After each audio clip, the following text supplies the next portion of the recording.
lagi. Dan IT itu anda harus pakai selama setahun, selama 2 tahun sebelum anda bisa melihat sistemnya berjalan seperti apa. Dan seluruh proses ini pastikan anda didukung. Dalam tim panitia anda itu ada tenaga keahlian teknik dari segi manajemen, kerana ini bukan projek IT, ya, bukan projek IT sahaja. IT itu, komputer itu cuma salah satu daripada alatnya. Dari segi manajemen kesihatan atau rumah sakit harus ada, teknis IT juga harus ada, dan of course semua orang di sini health informatics, ya, health information system. Dari segi implementasi dan pelaksanaannya, beberapa lesson learn yang kita mendapat. Yang pertama, mengenai alokasi waktu yang cukup dan memadai. Sistem informasi kesihatan sama ada untuk rumah sakit atau untuk puskesmas itu, anda harus tahu bahawa dia bukan sesuatu yang gampang. Dia bukan beli sistem, beli komputer, training 3 bulan, selesai dan jalan. Tidak. Dia adalah proses change management untuk organisasi anda, dan itu sangat penting bahawa anda realistik dan alokasikan waktu yang cukup dan memadai. And of course, sekiranya mengenai waktu, anda harus berhati-hati. Sekiranya ada proposal di mana sistemnya belum selesai dan usulannya membuat bersama anda dengan harga yang murah, itu biasanya akan sangat lama, ya. So if itu adalah strategi organisasi anda, tidak bermasalah. Sekiranya tidak, anda harus pikirkan dari aspek waktu. Dari segi keduanya adalah mengenai implementasi.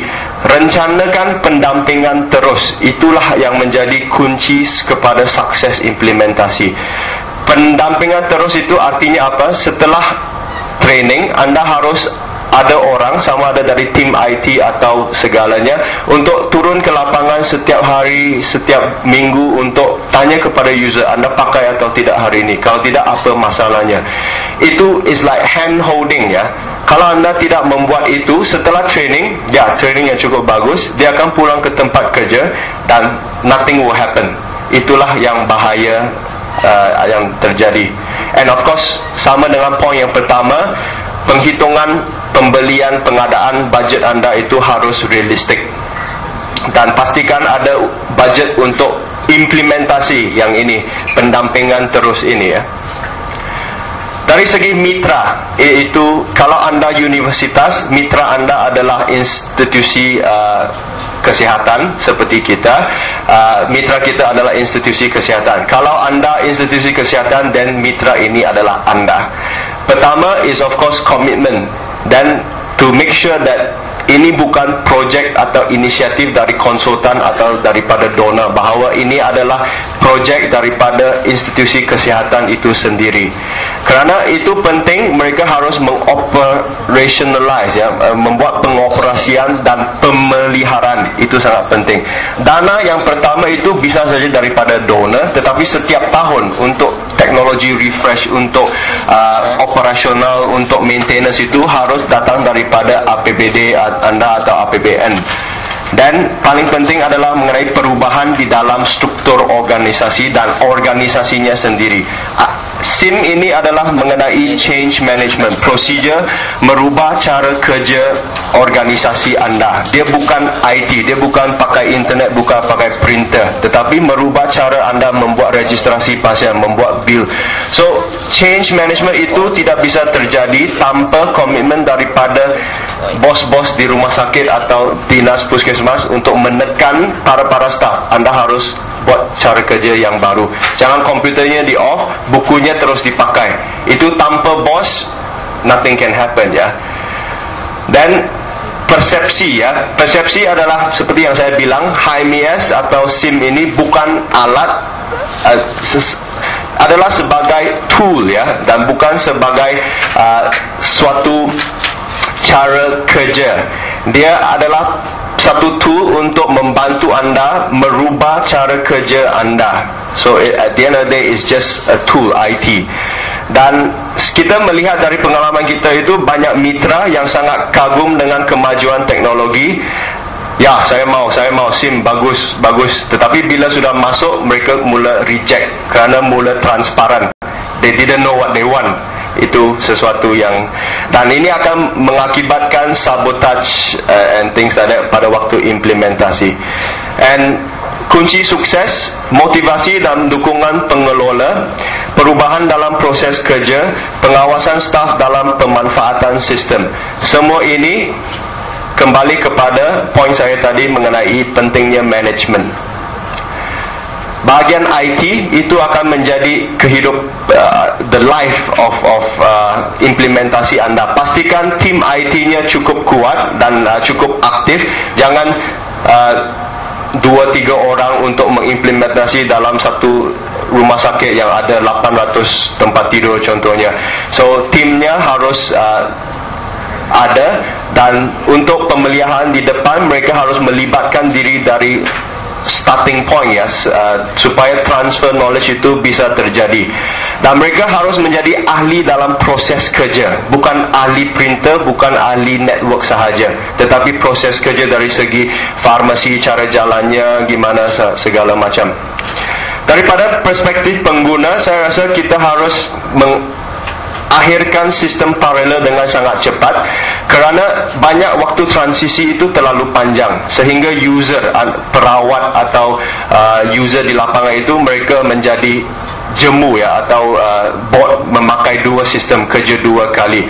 So waktu transisinya harus sangat pendek, dan kita harus pastikan sistemnya tidak ada kesalahan, ya, dari segi bug software. Itu akan menjadi hambatan sekiranya anda roll out ternyata sistemnya masih mempunyai banyak masalah. Dan of course kalau anda buat begitu, anda harus hati-hati dengan yang passive resistance yang kita panggil, dan juga sabotage. Dan kita juga dari segi donator melihat bahawa kapasitas mitra kita harus evaluasi dengan realistik dari segi pendanaan maintenance, sama ada mereka mampu atau tidak, dari SDM-nya dan juga pengetahuan teknis. Kesimpulan, 5 poin yang saya mau anda membawa pulang. Slide terakhir. Yang pertama iaitu HMES tidak tepat kalau hanya dianggap sebagai projek pengadaan hardware dan software, seperti yang saya sudah katakan. Ia adalah change management.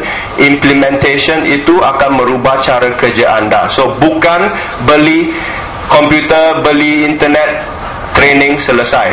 Poin pertama. Yang kedua, meremehkan usaha dan kesulitan. SIM, implementasi SIM baik di puskesmas atau rumah sakit, itu adalah sesuatu usaha yang cukup tinggi dan sulit.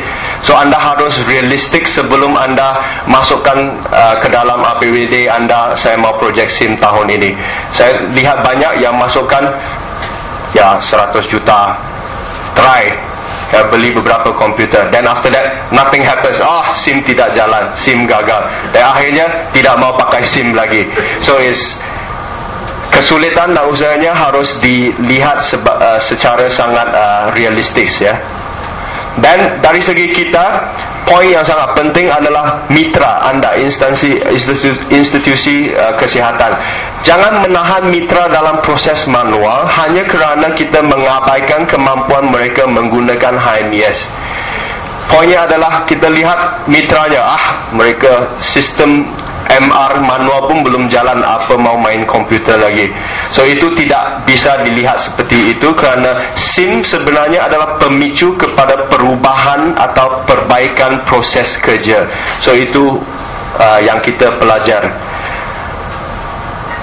Dan biarpun ada persepsi negatif, dan banyak sekali persepsi negatif, anda pergi dengar daripada teman-teman di sektor kesihatan berapa banyak di mana instalasi SIM-nya gagal, lemah, and bermacam-macam. So biarpun persepsi negatif, HMES harus diberikan kesempatan kerana ia bisa berjalan dengan implementasi yang bagus. Dan akhirnya seperti yang saya sampaikan tadi, ingat objektif anda. Kenapa anda mau masukkan SIM itu? Objektifnya adalah untuk memperbaiki proses kerja. Kalau puskesmas 20 pasien, mohon jangan bazir wang anda investasi banyak hanya kerana objektif anda salah. Objektifnya saya mau SIM. Ya, itu mungkin daripada saya. Terima kasih.